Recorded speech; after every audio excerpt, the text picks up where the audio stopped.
ఈరోజు విజయవాడ పశ్చిమ నియోజకవర్గంలో చైతన్యారెడ్డి గారి ఆధ్వర్యంలో 42వ డివిజన్లో ఇవాళ గడప గడప కార్యక్రమంలో మన విజయవాడ వెస్ట్ వైఎస్ఆర్సీపీ అభ్యర్థి ఆసిఫ్ గారితో కలిసి పర్యటన చేయడం జరుగుతూ ఉంది.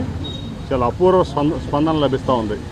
మొత్తం మీద ప్రతి ఒక్కళ్ళ దగ్గర నుంచి కూడా ముఖ్యంగా జగన్మోహన్ రెడ్డి గారి సంక్షేమ పథకాలు ఒక యావరేజ్న ఒక కుటుంబానికి 4 సంక్షేమ పథకాలు వెళ్ళినాయి.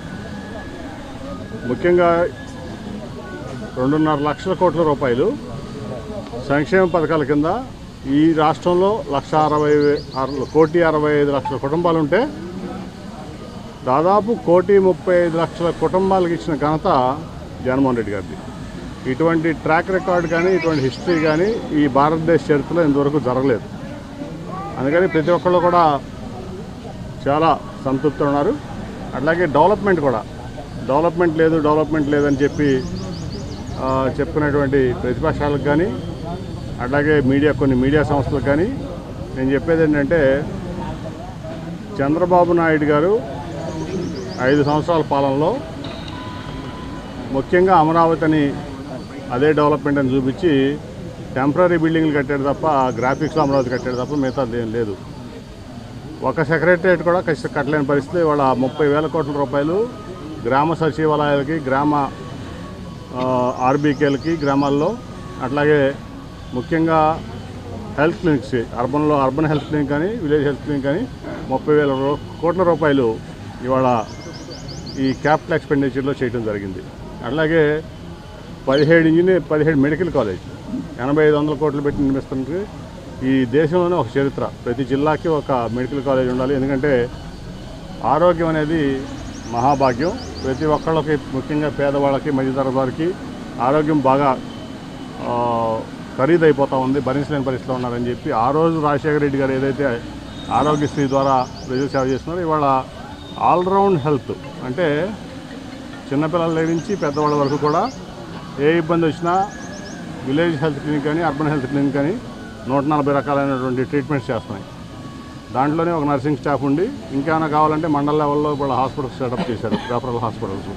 అట్లాగే నియోజకవర్గ స్థాయిలో ఇవాళ 500-600 బెడెడ్ హాస్పిటల్స్తో, జనరల్ హాస్పిటల్స్తో ఇవాళ మెడికల్ కాలేజ్, వైద్య కళాశాలలు నిర్మిస్తున్నారు. దానికి తోడుగా నర్సింగ్ హాస్పిటల్స్ కూడా, నర్సింగ్ స్కూల్స్ కూడా మొదలైనవి. ఇటువంటి చరిత్ర ఎక్కడ కూడా ఇంతవరకు ఈ భారతదేశంలో జరగల ఇటువంటి ఒక పని. కాబట్టి హెల్త్ కానీ, స్కూల్స్ అప్గ్రేడేషన్లో పిల్లలకి ఇంటర్నేషనల్ బ్యాక్లరేట్లో ఇంగ్లీష్ విద్యా బోధన కానీ, అట్లాగే ఇవాళ సంక్షేమ పథకాల్లో కానీ ప్రతి ఇంటిని, ప్రతి కుటుంబాన్ని, ప్రతి గుండెని టచ్ చేసినాడు వాళ్ళ జగన్మోహన్ రెడ్డి గారు. కాబట్టి బ్రహ్మరథం పడుతున్నారు ప్రజలు.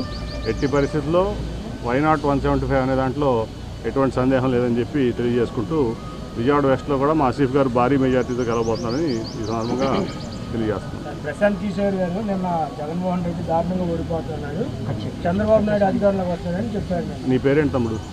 వెంకట్. ఏ టీవీ? సాక్షి కదా. ఇప్పుడు నువ్వు సాక్షి కాబట్టి నువ్వు రీసెర్చ్ చేయి.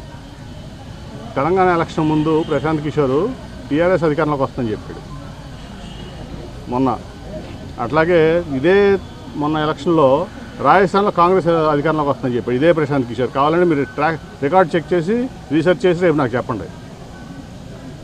ప్రశాంత్ కిషోర్ తను చెప్పింది ఏంటంటే నేను కూడా చూశాను. నా దగ్గర ఏం డేటా లేదు, కానీ నాకెందుకో అనిపిస్తుంది జగన్మోహన్ రెడ్డి ఓడిపోతాడని అని చెప్పాడు. నేను కూడా చూసా, విన్నాదాన్ని. కాకపోతే ఆయన చెప్పినవి తప్పులే. ఎందుకంటే తెలంగాణలో ఆయన ప్రిడిక్షన్ రాంగ్ అయింది మొన్న అసెంబ్లీ ఎలక్షన్లో. అట్లాగే 1923 డిసెంబర్లో కదా ఎలక్షన్ జరిగింది. అక్కడ డిసెంబర్లో తెలంగాణలో ఆయన ప్రిడిక్షన్ రాంగ్ అయింది. అట్లా సేమ్ టైం రాజస్థాన్లో కూడా కాంగ్రెస్ వస్తున్నారంటే కాంగ్రెస్ రాకుండా అక్కడ బీజేపీ భారీ మెజారిటీతో బీజేపీ వచ్చింది. సో ప్రశాంత్ కిషోర్ ఏమీ దేవుడు కాదు చెప్పింది అవడానికి. ప్రశాంత్ కిషోర్ చెప్పే అన్నీ కూడా ఈ మధ్యకాలంలో ఫెయిల్ అవుతున్నాయి. అది ప్రజలు గమనించాలి. ఏదమ్మా? వివేకానంద రెడ్డి గారు అంటే ఇక్కడ సునీత అంటే పరిటాల సునీత ఉంది, ఈవిడ ఉంది కదా, కరెక్ట్గా చెప్పాలి మీరు. ఇప్పుడు కుటుంబాల్లో చిచ్చు పెట్టడం అనేది చంద్రబాబు నాయుడు చాలా సిద్ధహస్తుడు. ఇప్పుడు కుటుంబాల్లో చిచ్చు పెట్టాడు, వైఎస్ కుటుంబంలో చిచ్చు పెట్టాడు, మా కుటుంబంలో కూడా చిచ్చు పెట్టాడు, మీకు తెలుసు. సో అట్లాగే అనేక కుటుంబాల్లో చిచ్చిపెట్టినటువంటి వ్యక్తి చంద్రబాబు నాయుడు. అందుకని ఇటువంటి మామూలే. సో ఆయన చేసే పనులు, ఆయన చంద్రబాబు నాయుడు చేసేటువంటి అరాచకాలు ఇది ఒకటి. చంద్రబాబు నాయుడుకి అసలు ఎన్ని సీట్లు వస్తాయి? చంద్రబాబు నాయుడుకి ఎన్ని సీట్లు వస్తాయి? 175 వస్తాయని జగన్మోహన్ రెడ్డి గారు చెప్తాండి. మళ్ళీ ఆయన గెలిచే పరిస్థితి. ఆయన అక్కడ గెలుస్తాడు. అన్నీ ఊరినే మీడియాలో బతుకుతున్నాడు ఆయన. మీడియా హైప్ క్రియేట్ చేసుకుని, ముఖ్యంగా కొన్ని సెక్షన్స్ ఆఫ్ మీడియా కంప్లీట్గా పోలరైజ్డ్ పొల్యూటెడ్ మీడియా అయిపోయింది. అట్లాగే సోషల్ మీడియా, అట్లాగే ఆయన ఏంటంటే మొత్తం మీద నేను గెలుస్తాను హైప్ క్రియేట్ చేసి ఫండ్ రైజింగ్ చేసుకుని ఇక్కడ ఆఫీసులకి ఇంటికి తాళం వేసి హైదరాబాద్ వెళ్ళిపోతాడు రేపు ఎలక్షన్ అవ్వగానే. దాంట్లో ఎటువంటి ఖాళీ అయిపోయింది. మీకు చూసారు, రాజ్యసభలో ఖాళీ అయిపోయింది, తెలంగాణలో టీడీపీ టోటల్గా ఖాళీ అయిపోయింది. రేపు 24 ఎలక్షన్ తర్వాత ఇక్కడ కూడా ఆంధ్రప్రదేశ్లో కూడా టీడీపీ ఖాళీ అయిపోతుంది.